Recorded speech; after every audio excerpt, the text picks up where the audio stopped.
प्रणाम. माझं नाव सुवर्णा घोरपडे.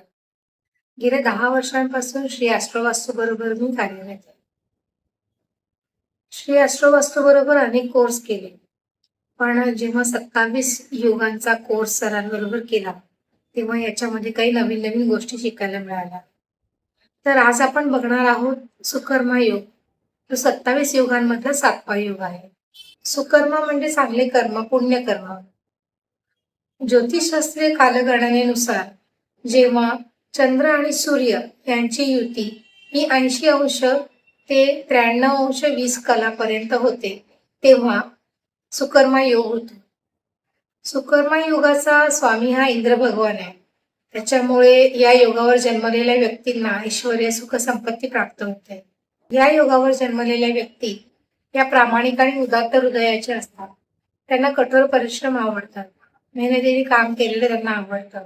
सामाजिक कार्याची त्यांना आवड असते. समाजसेवा आणि निर्विकारपणे सेवा करण्याची आवड असल्यामुळे समाजामध्ये ते अत्यंत प्रिय असतात. सुकर्मा योगावर जन्मलेल्या व्यक्ती अत्यंत कुशल असतात आणि प्रत्येक क्षेत्रामध्ये प्रामाणिकपणे आपले कार्य करतात. त्यामुळे समाजामध्ये पण या प्रिय असतात. आपल्या कुटुंबाचा काय आधारस्तंभ असतात आणि त्यांची मुले पण त्यांचं ऐकतात. भगवान इंद्र त्यांची देवता असल्यामुळे उत्पन्नाचे अनेक स्रोत त्यांना उपलब्ध असतात. मुहूर्ताचा विचार करायला गेलात तर सुकर्मा योग हा अत्यंत शुभ आहे. या योगावर तुम्ही चांगले कार्य, एखाद्या नवीन कार्याची सुरुवात, तुम्ही अनेक नवीन नवीन गोष्टी या योगावर करू शकता.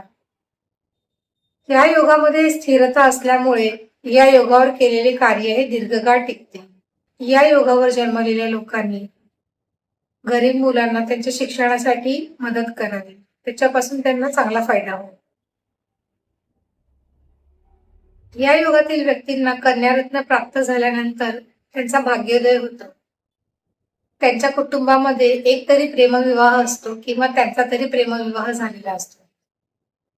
आता ह्या आपण सगळ्या ज्या गोष्टी बघितल्या त्या या योगाबद्दल बघितल्या की हा योग कसा निर्माण झाला, त्याच्यातील व्यक्ती, त्या योगावर ज्या जन्मलेल्या व्यक्ती आहेत त्यांचं त्यांचं व्यक्तिमत्व कसं असेल किंवा इतर काही गोष्टी आपण बघितल्या.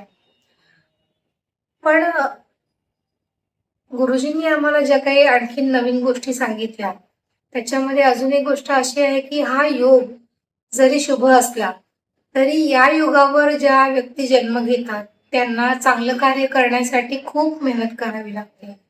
चांगलं कार्य करण्यासाठी त्यांना खूप अडथळे निर्माण होतात. विशेषतः गुरुपूजा असेल, गुरुसेवा असेल किंवा शुभ कार्य असेल, अशा वेळेला त्यांना खूप अडचणी निर्माण होतात. आता हे जे योग आम्ही शिकलो आहोत ते जसं आम्ही ॲस्ट्रोवास्तू शिकलो, पंचांग शिकलो, याच्यामध्ये गुरुजींनी आम्हाला खूप उपाय सांगितले, म्हणजे कसं करायचं, काय करायचं.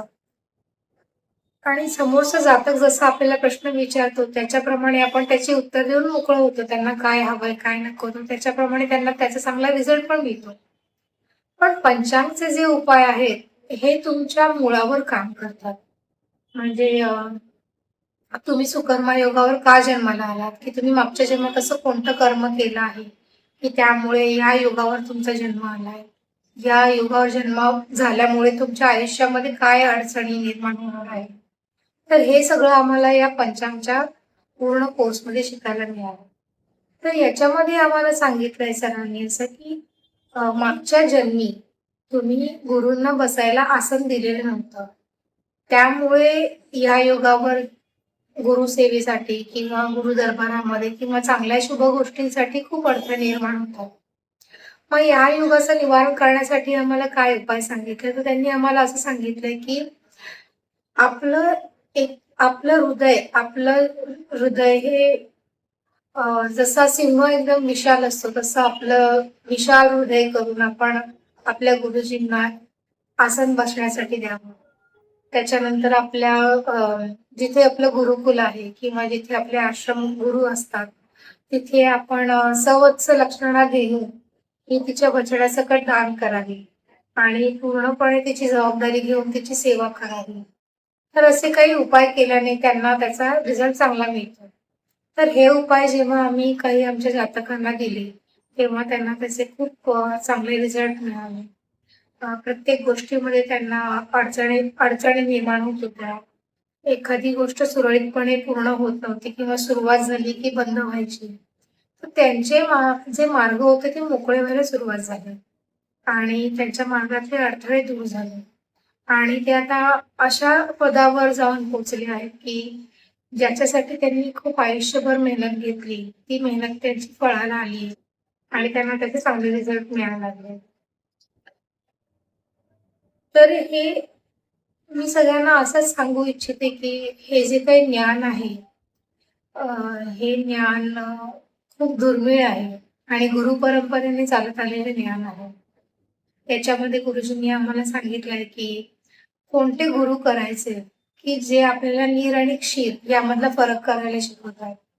हंस जसं दूध आणि पाणी वेगळं करतो, तसं ते गुरु आपल्याला सत्य आणि असत्य यातला फरक यामधला फरक काय आहे, याची जाणीव करून देतात आणि भवसागर पार करायला मदत करतात.